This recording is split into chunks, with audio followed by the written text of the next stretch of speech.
चाहता हूं कि ये जो ठेंगा दिखाने वाली पीठ में चूरा फूंकने वाली कांग्रेस है, चाहता हूं कि ये जो ठेंगा दिखाने वाली पीठ में चूरा फूंकने वाली कांग्रेस है, इसको इस बार आप सबक नहीं सिखाएंगे तो हमेशा के लिए तैयार हो जाओ। अब ये जो समर्थ आए हैं, इस बात की क्या गारंटी है कि आज के 25 साल बाद समर्थ के बेटे के लिए वोट नहीं पूछा जाएगा?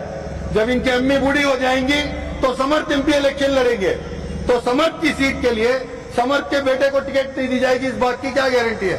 असेंबली के अंदर भी किसी माइक का लाल ये दाढ़ी और टोपी के बारे में तौहीन की बात करेगा, ये अफसर कोडली पेटे लड़ेगा, लड़ते लड़ते खत्म हो जाएगा, लेकिन कभी भी अपने नबी करीम सल्लल्लाहु अलैहि वसल्लम की दाढ़ी और टोपी के ऊपर आंच आने के लिए गुलामी करने के लिए हम तैयार नहीं है। इस बार इंशाअल्लाह बदलाव लाएंगे, नहीं लाएंगे भी। एमएलए के सीट को लात मार के आ सकता है अफसर कोडली पेटे, लेकिन मेरे कौम और मिल्लत के उलमा के ऊपर, हमारी दाढ़ी और टोपी के ऊपर तौहीन बर्दाश्त नहीं करेगा। लिहाजा ये जज्बाती बात नहीं है, दर्द होता है दिल को। और कितने साल ये गुलामी की सियासत। इस बार अगर मुसलमान यहाँ के इकट्ठा होकर कांग्रेस को हाथ देकर, इनको साथ देकर अगर ये सबूत नहीं साबित करे तो जहां जहां पर हमारी अक्सरियत है उस जगह पर हमें ठेंगा दिखाया जाएगा।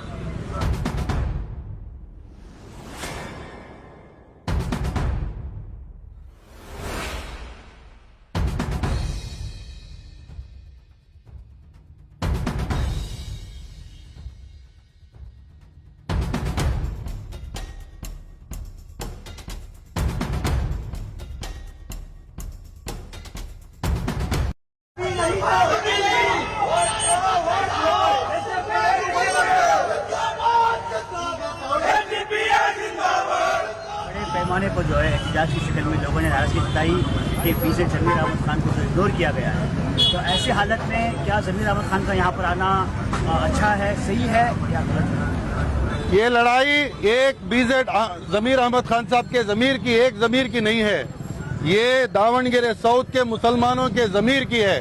रियासत के तमाम मुसलमान इस क्षेत्र को, ये कॉन्स्टिट्यूएंसी को एक उम्मीद से देख रहे हैं कि आज नहीं तो फिर कभी नहीं। इतने सालों से हमने दादा को जिताया, बेटे को जिताया, अब पोतरे को ला करके सामने खड़ाए हैं। आगे चलकर इन्हीं को वोट करते करते ये गुलामी का सबूत क्यों देंगे? क्या ऐसा हो ही नहीं सकता कि यहाँ के मुसलमानों को लीडर बनाया जा सके? मैं आपको शिगांव की एक एग्जाम्पल देना चाहता हूँ, जहाँ पर सिटिंग चीफ मिनिस्टर बोम्माई अपने बेटे को सीट देता है कि माने अपनी सीट छोड़कर वो एमपी बन जाते हैं, अपने बेटे को सीट देते हैं। वहां पर बीजेपी का तकरीबन पिछले 30 सालों से दबदबा था, आराम से एक मुसलमान जीत करके आया। यहाँ पर तो हमारी अक्सरियत है, 85,000 से 95,000 तक हमारे वोट्स हैं। तो एक मौका अगर कांग्रेस देती तो ये बात ठीक थी।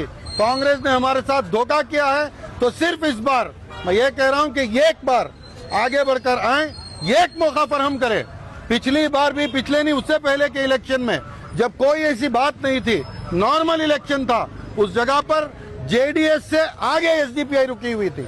तीसरे पोजीशन पर एसडीपीआई आकर के इसी क्षेत्र से है।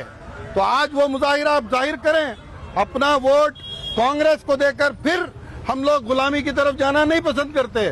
मैं इतना कहना चाहता हूं कि कल एक एमएलए साहब को मैं सुन रहा था, क्या क्या मिसालें, अल्लाह अकबर अल्लाह अकबर, इजराइल की मिसाल, कहां की मिसाल, ईरान की मिसाल।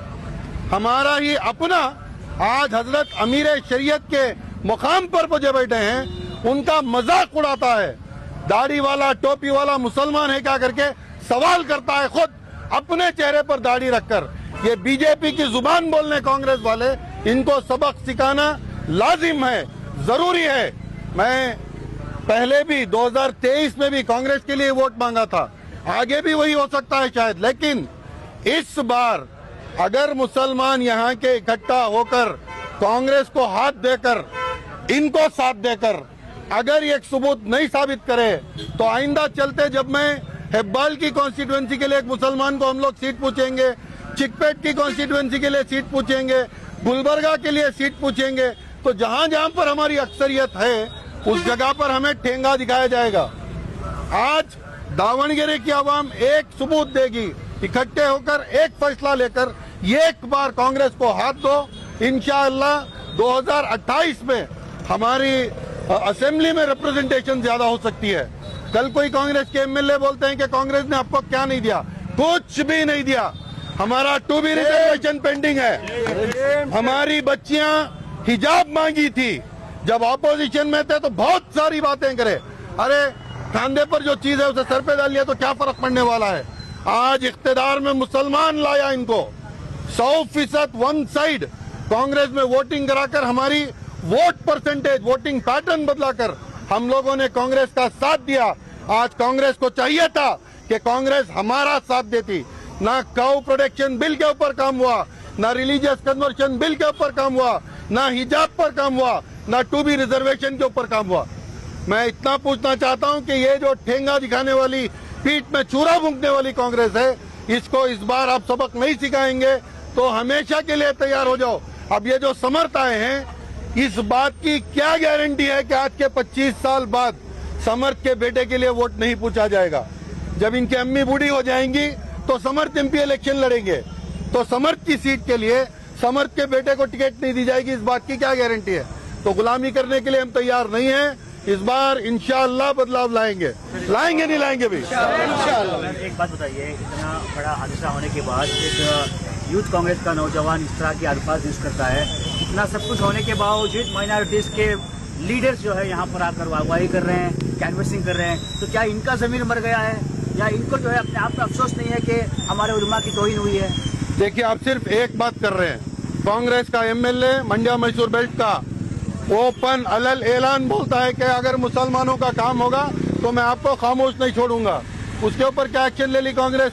ऐसे हजार कई चीजें गुजरे हैं। सब कुछ बर्दाश्त कर सकती है, लेकिन आप नबी करीम सल्लल्लाहु अलैहि वसल्लम की जो सुन्नत, ये दाढ़ी शरीफ है, या टोपी के बारे में कोई बात, कोई तौहीन करता है तो ये कौम बिल्कुल बर्दाश्त नहीं करेगी।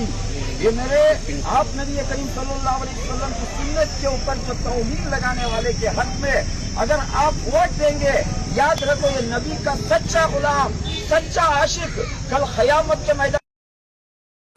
याद रखो गयूर नौजवान साथियों, उलमा इकराम, इसका करारा जवाब ये वोट के जरिए से आपको देना है। अफसर कुडली पेटे भी दाढ़ी रखता है, टोपी रखता है। मैं उम्मीदवार बनके आपको रिप्रेजेंट कर रहा हूं। अगर इस बार अगर आप मुझे वोट देंगे, असेंबली के अंदर भी किसी माइक का लाल ये दाढ़ी और टोपी के बारे में तौहीन की बात करेगा, ये अफसर कुडली पेटे लड़ेगा, लड़ते लड़ते खत्म हो जाएगा, लेकिन कभी भी अपने नबी करीम सल्लल्लाहु अलैहि वसल्लम की दाढ़ी और टोपी के ऊपर आंच आने के लिए नहीं देगा। वो एमएलए के सीट को लात मार के आ सकता है अफसर कुडली पेटे, लेकिन मेरे कौम मिल्लत के उलमा के ऊपर, हमारी दाढ़ी और टोपी के ऊपर तौहीन बर्दाश्त नहीं करेगा। लिहाजा ये जज्बाती बात नहीं है, दर्द होता है दिल को। और कितने साल ये गुलामी की सियासत करेंगे। अब्दुल रज़ाक साहब जो बोल रहे थे, उनका दिल का दर्द बोल रहा था। मैं और इन्हों बहुत सारे डिबेट में बैठते हैं। पूरी कौम ये इस्लाम को नीचा दिखाने की कोशिश करती है। बेबाक होकर हम टीवी में बैठ के जब बात करते हैं, एंकर हमें आप द रिकॉर्ड पूछते हैं, आप दोनों क्यों बात करते हैं? दूसरे कोई कम्युनिटी के, दूसरे पार्टी के लीडर क्यों बात करने नहीं आते? हमें वहां भी बोलते हैं आप द रिकॉर्ड। जब वोट आता है तो ये कौम उन्हें याद आती है। जब इस हालात आते हैं, जब हिजाब का इशू आया, जब दूसरे 2B रिजर्वेशन का इशू आया, एक भी कांग्रेस का लीडर आकर बात करने के लिए तैयार नहीं था मीडिया में। मैं आपसे यही आजीजाना गुजारिश करता हूं, हम दूसरों के ऊपर तोहमत लगाने को छोड़िए, हम अपनी ताकत बनाएंगे। ये गुलामी की सियासत से ये खुद मुख्तार सियासत करेंगे। आपको पता रहना चाहिए, कल रात 20 लोगों के मेरे दलित भाइयों की टीम आकर अफसर कुडली पेटे के हक में आज फील्ड में काम कर रही है। वलमी सलाती के लिए जो मैं लड़ा था, 4 केस मेरे ऊपर पड़े थे।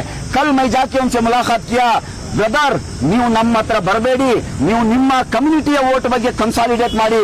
24 ಹಳ್ಳಿಗಳಲ್ಲಿ ಮಾದಿಗ ಕಮ್ಯುನಿಟಿಯ ವೋಟ್ಸ್ ಇದೆ, ನಾವು ಅಲ್ಲಿ ಕೆಲಸ ಮಾಡ್ತೀವಿ बोलके आज वो विलेजेस में घूम के काम कर रहे हैं।